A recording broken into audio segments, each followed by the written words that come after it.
also a father story. So, in our infinite universe full of infinite laws, there's only been one that's ever governed my life, and that would be Murphy's Law.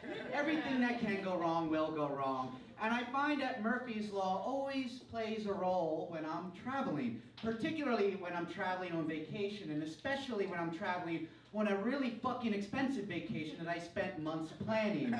Now, I am going to issue a content warning for anyone who may also be personally affected by suicide and might be sensitive for stories pertaining to that. And I don't know the protocol, and how long am I supposed to wait for people to decide if they want to leave the room? All right, so back in March in 2018, about 4 days after my birthday, my dad, he kind of shot himself in the head after a standoff with the police, and I get it, you're all shocked, so was I. And after dealing with that every single day since then, I'm kind of at a point where I realize and apologize that that's probably more upsetting for you to hear than it is for me to say. You get used to people asking you for details about the death when they find out that it's a suicide, and then you learn that they always instantly regret it the moment you give it to them. And anyone else who's like kind of experienced a trauma like this, or like Gianna, who's very unexpectedly lost a loved one, this kind of fucks up your year. Like maybe 5 or 10 years after that, but like particularly those first 6 or 8 months, those are some really dark times. Like so dark that I don't really remember 2018. Like the whole year is a blur. Like all I know is we had an asshole in office for all of it. And like towards the end of the year, like after like self-medicating a little too heavily, I decided that I really wanted a trip. Like I needed something positive. I needed something to keep me grounded, something to look forward to. So I decided that I was going to go back to Japan, where I used to live, and I was going to rent a Kawasaki 800 cafe racer, and I was going to tour the country from one end of the island to the other during the cherry blossom season, chasing the trees. And after months of planning, a little bureaucratic slip-up with the paperwork, and my international license was revoked, and now that trip is not happening. So one day in February, I'm home, off from work, I'm kind of stoned and really fucking drunk. And I remember that like my father was always saying how he wanted to go to the Grand Canyon when he retired. And him and I, we would walk to the bottom and spend the night at the bottom of the Grand Canyon. And I'm thinking like, I still have his ashes in my apartment. I really want to get rid of them. And he always told me that when he died, he wanted me to flush him down the toilet. And every day it was a struggle, like not just to do that. And I decided, no, I'm going to take him to the Grand Canyon. Yeah, I'm going to take him to the bottom and I'm going to like drop him down there. And it seemed perfect. I don't even remember it, but like I booked the whole trip in an hour. Like woke up the next day like, man, I was fucked up yesterday. Oh man, I got a lot of like email receipts. I guess I'm going to the Grand Canyon in a month. All right. So like I spent like the next like 6 weeks like actually trying to plan it out. Like, all right, what am I doing? I've never hiked before. I have no idea what I'm doing. So like I spent all this time preparing for it. Like best laid plans. We know what happens to those. The trip was a nightmare. What was supposed to have been a vacation was like an endurance test. It reminded me of, there's this Japanese film called The Ballad of Narayama, where there's this mountain town in Japan, and it's custom that the children will carry their dead or dying elders up the side of a mountain for them to die in peace, and it's like this big challenge and trip, and that was this vacation. Like my flight over there, hit horrible turbulence into Chicago. Get to Chicago, they sold off my ticket for my interconnecting flight, so spent 8 hours there with my thumb up my ass, lost a whole day.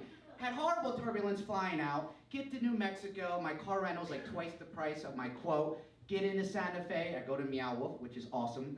Everyone Google that, it'll blow your mind. But I go there for this concert, I meet this fellow traveler, I think I've met a best new friend, and he slips Molly in my beer. And I've been on Molly before, and it makes some people horny. For me, it just makes me really sick. And then I lost my keys to my bed and breakfast. And I'm like, I know I'm like 20 minutes away from blacking out, so like, I'm stumbling down an industrial highway and I crash at a dirty Motel 6. Spent the next day hunched over a toilet, puking my brains out while like hallucinating. Then I left New Mexico, and on my way into Arizona, I drove through a fucking tornado. I get to Williams, Arizona, and what was supposed to be sunny and 60 degrees, well, they had a freak snowstorm, so I got snowed in to my hotel at Williams, Arizona. So I was going to go to Sedona, roads were shut down. Was going to go to the Grand Canyon, all the roads were shut down.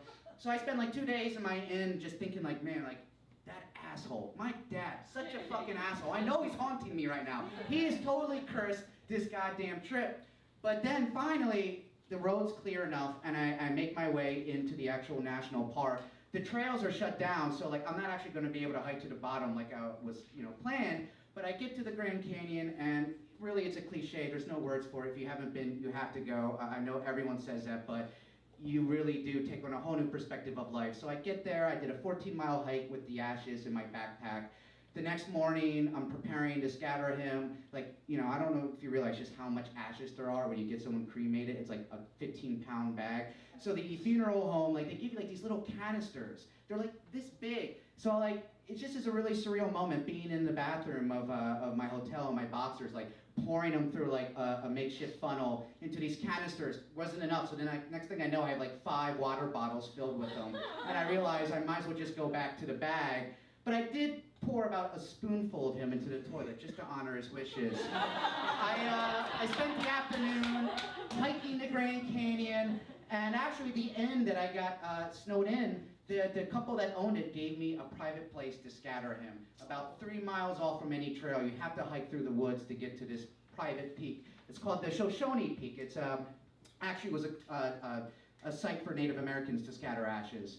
So I make this hike through the woods, and I see a sign warning of mountain lions, and then I see mountain lion tracks in the snow, and I'm thinking, oh, is this how I'm gonna die? Like a fucking mountain lion, mauling? And I see this big branch. I'm like, all right, that's my walking stick and makeshift club in case a mountain lion makes its way over to me.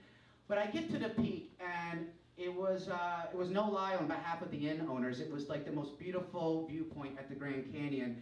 And it was like this really surreal rock that was like a monument or tombstone. It was just absolutely perfect, but there was a couple there.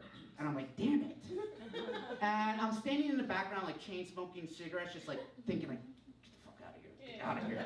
And I got his bag of ashes, and the female part of the couple, she turns around, she sees me. It was probably obvious what my intentions were. So she taps her partner on the shoulder, and I hear her say, we should leave him in peace. As they walked out, they both hugged me without saying anything. Aww. I made my way to the cliff, and just as I got there, the winds, this is no lie, picked up. And so I start to pour the bag out, and I had like a Big Lebowski moment where like it all flew back in my face. And I'm thinking, motherfucker, like you just won't give me this, will you? But the winds were so strong that I learned that you just have to hold the bag horizontally, and it just carried him out over the peak. And the moment the bag was empty, the winds died out, and I screamed, and I cursed, and I cried the hardest since the day that I got the news. And after about 15 minutes, I was empty. It was done. And then I forgave him. And the moment I said that, I turned around, and there was a group of tourists coming in. And it was as if some law of nature was telling me, you did what you needed to do, and it's time to go. I didn't sleep that night. The next morning, I saw the sunrise over the Grand Canyon. I didn't mention I rented a turbocharged Camaro. Yes! So I drove out of that park on my way to Phoenix, Arizona, doing 200 miles per hour, born a new man. The Greg who existed before my father's suicide doesn't exist, but the new Greg was born that day after I scattered him. And Murphy's Law, even if everything goes wrong, sometimes in the end, it might just be right. Thank you.